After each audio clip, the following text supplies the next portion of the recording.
Hello everyone, how are you today? Welcome back to my class, Patsarya Chemistry Classes Gwalior. Today we are going to discuss on lecture number 21 of chemical bonding for class 11th. In this lecture we will discuss about molecular orbital diagram of hydrogen molecule. This lecture is very important for those students who are preparing for JEE or NEET with academic or board exam. So let's start without delay. आज के इस video में मैं आपको molecular orbital diagram बनाना सिखा रहा हूं hydrogen molecule के लिए। बहुत ही इंपॉर्टेंट है, आज से आप इसको सीखना स्टार्ट कीजिए और लास्ट तक जितने भी मॉलिक्यूलर ऑर्बिटल डायग्राम आपके 11th क्लास में जो जी और नीट से रिलेटेड हैं सबको बनाना सिखाऊंगा और इससे रिलेटेड जितने भी क्वेश्चन बन सकते हैं वो आप सब कुछ निकालना आज आप सीख जाएंगे। वीडियो को नियमित रूप से देखते रहिए और केमिकल बॉन्डिंग में अगर आपको कोई प्रॉब्लम है तो इससे पहले जो 20 वीडियोस हैं उनकी स्टडी आप प्लेलिस्ट में जाकर के जरूर कर लीजिएगा। तो देखिए, सबसे पहले मुझे आपको बताना है सबसे छोटा मॉलिक्यूल है H2 हाइड्रोजन, और इस हाइड्रोजन मॉलिक्यूल में H और H के बीच में सिंगल बॉन्ड आता है। तो ये सिंगल बॉन्ड हम कैसे निकालेंगे, एक तो हमें इसका पता लगेगा, उसके अलावा number of electron in hydrogen इसके द्वारा आपको सिखाएंगे, दूसरा उसका electronic configuration, magnetic nature, bond order और स्टेबिलिटी। ये 5 पॉइंट्स भी आप इसी के द्वारा सीखेंगे। और ये रहा हमारा डायग्राम जो आप देख रहे हैं बोर्ड पर। समय बचाने के लिए मैंने पहले ही बना के रख दिया है, इससे आपका टाइम बचेगा। तो देखिए, ये मैंने यहाँ पर एक सर्कल लगाया है, इस गोले को आप देखिएगा, ये एटॉमिक ऑर्बिटल है। सेम टाइप में इधर बनाना है, ये भी एटॉमिक ऑर्बिटल है। यानी हमें हाइड्रोजन के दो एटम, एक इधर और एक इधर, दो हाइड्रोजन एटम मिलकर के एक मॉलिक्यूल बनाते हैं जिसे बोलते हैं बॉन्डिंग मॉलिक्यूलर ऑर्बिटल।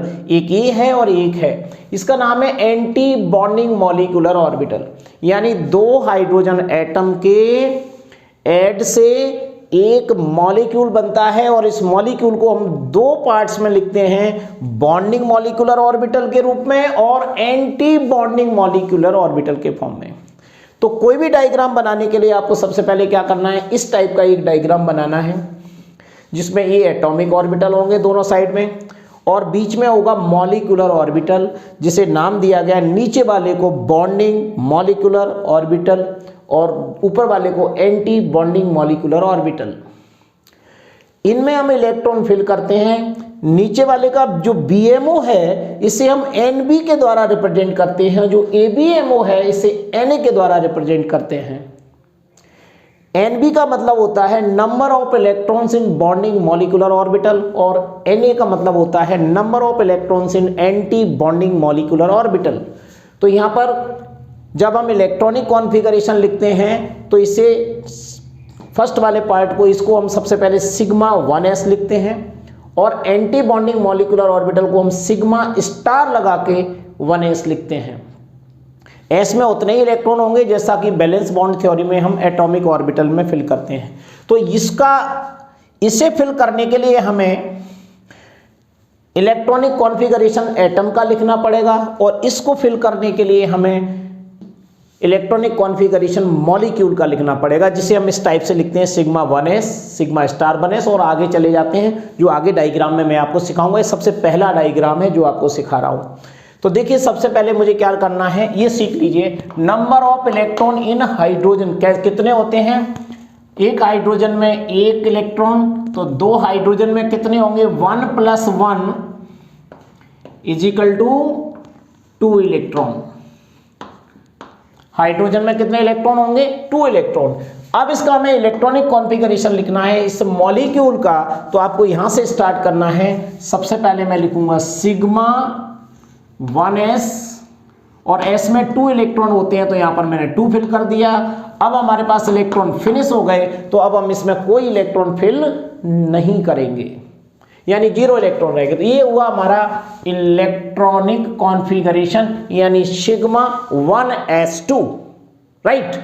अब आपको क्या करना है, मैग्नेटिक नेचर बताना है। तो मैग्नेटिक नेचर मैं अभी बताऊंगा। जैसे मैंने यहाँ पर सिग्मा 1s2 लिखा है, तो इसमें आप 2 इलेक्ट्रॉन को इस टाइप से फिल करना है।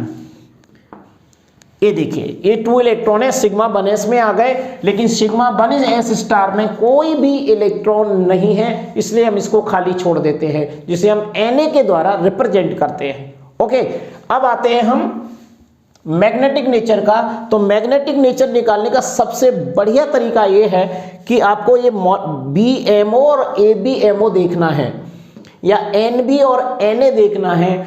अगर इस ऑर्बिटल के अंदर कोई भी अनपेयर्ड इलेक्ट्रॉन है, यानी सिंगल इलेक्ट्रॉन उसके पास है, तो वो पैरामैग्नेटिक होते हैं। और अगर सारे इलेक्ट्रॉन पेयर्ड हैं, जैसे ये है यहाँ पर पेयर्ड है इलेक्ट्रॉन, तो इसे डाईमैग्नेटिक बोलते हैं। तो यहाँ पर मैग्नेटिक नेचर कैसा हुआ इसको देख करके, डाईमैग्नेटिक।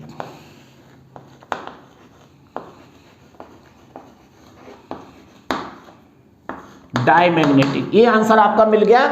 यानी इलेक्ट्रॉन कैसे हैं, यहां लिख सकते हो आप, ऑल इलेक्ट्रॉन्स आर पेयर्ड। तो पेयर्ड इलेक्ट्रॉन होते हैं तो उसे हम डाईमैग्नेटिक बोलते हैं। उसके अलावा आप देखिए, अभी मैं इसको और फिल करूंगा, अभी आपको इसके द्वारा बता रहा हूं। अब बॉन्ड ऑर्डर निकालना आपको बता रहा हूं, तो मॉलिक्यूलर ऑर्बिटल से ही हमारा बॉन्ड ऑर्डर निकलेगा। तो यहां पर बॉन्ड ऑर्डर देखिए, ये तरीका है इसका फॉर्मूला आपको तैयार करना पड़ेगा। Bond order is equal to NB minus Na upon 2। ये इसका फॉर्मूला है बॉन्ड ऑर्डर निकालने का। बॉन्ड ऑर्डर का मतलब होता है दो एटम्स के बीच में कैसा बॉन्ड है, सिंगल बॉन्ड, डबल बॉन्ड या ट्रिपल बॉन्ड, ये हमें यहां से पता लग जाएगा। तो देखिए NB माइनस Na अपॉन 2 लिखा। NB का मतलब होता है number of electrons in bonding molecular orbital and number of electrons in anti bonding molecular orbital, जैसे ये लिखा हुआ है। तो यहां पर NB में 2 इलेक्ट्रॉन है, तो यहां पर हम लिखेंगे 2 माइनस 0 अपॉन 2, तो आंसर हमारा क्या आएगा, 1 आएगा। इसका मतलब होता है कि हाइड्रोजन और हाइड्रोजन के बीच में सिंगल बॉन्ड पाया जाता है, जो कि कैसा बॉन्ड होता है, सिग्मा बॉन्ड होता है। ठीक है, ये हम बॉन्ड ऑर्डर निकाल लिया। अब आती है स्टेबिलिटी। स्टेबिलिटी के रूल्स तैयार कर लीजिए। NB अगर Na से ज्यादा है, यानी NB is greater than Na, then stable. ये सिंपल सा रूल है कि अगर NB की वैल्यू Na से ज्यादा है तो स्टेबल होगा, वरना अनस्टेबल होगा। यहां पर इस रूल को फॉलो कर सकते हो। दूसरा, अगर फ्रैक्शनल नंबर आ रहा है तो भी अनस्टेबल होगा, 0 नंबर आ रहा है तब भी अनस्टेबल होगा, लेकिन NB की वैल्यू Na से ज्यादा है तो स्टेबल होगा। तो यहां पर आप इसको स्टेबिलिटी पता लगा सकते हैं। अब आती है बात इसकी फिलिंग की। तो ये तो मैंने आपको बता दिया, मॉलिक्यूलर में तो इस टाइप से भरा जाता है, सिग्मा 1s2 है, लिख दिया। सिग्मा स्टार में कोई भी इलेक्ट्रॉन नहीं है तो इसमें फिल नहीं करते हैं। इसको कैसे भरेंगे, तो ये वाले पार्ट में आपको हाइड्रोजन का एटॉमिक नंबर लिखना होगा और इसका इलेक्ट्रॉनिक कॉन्फ़िगरेशन आएगा 1s1। लिखते हैं ना हम वैलेंस बॉन्ड थ्योरी में, एटम का इलेक्ट्रॉनिक कॉन्फ़िगरेशन। तो यहां पर 1s1 आया, तो इसको हम क्या बोलेंगे, देखिए ध्यान से, ये 1s है, ये भी 1s है, तो सेम टाइप का इधर भी 1s होगा। ये तो 1s में कितना इलेक्ट्रॉन आ रहा है, 1 इलेक्ट्रॉन है, तो इसको हम सिंगल इलेक्ट्रॉन ऐसे लिख देते हैं।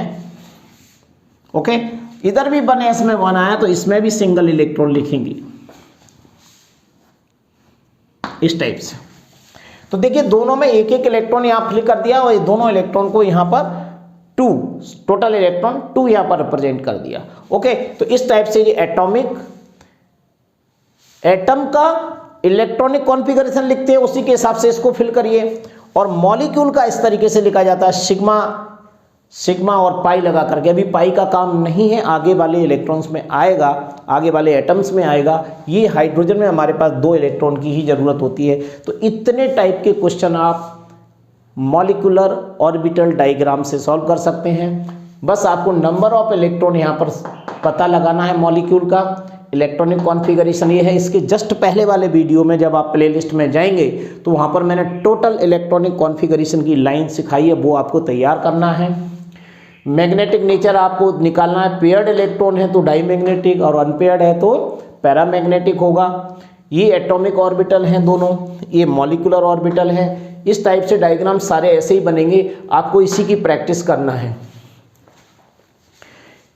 ये केमिकल बॉन्डिंग बहुत ही इंपॉर्टेंट टॉपिक है। इस टॉपिक का सारे वीडियो आप एक तरफ से देखते जाइएगा तो आपको बहुत समझ में आएगा। अगर आप 11th क्लास में एंट्री कर रहे हैं, 10th क्लास आपने पास कर लिया है, तो आपको छोटी छोटी चीज़ें भी एकदम समझ में नहीं आएंगी। इसलिए आपको सारे जो वीडियोस हैं आपको क्रम से देखना होंगे। जहाँ भी आपको प्रॉब्लम आती है मुझे ज़रूर बताते रहिए कमेंट बॉक्स में, मैं आपकी हरदम हेल्प करूँगा। So thank you very much. Next video will be continue.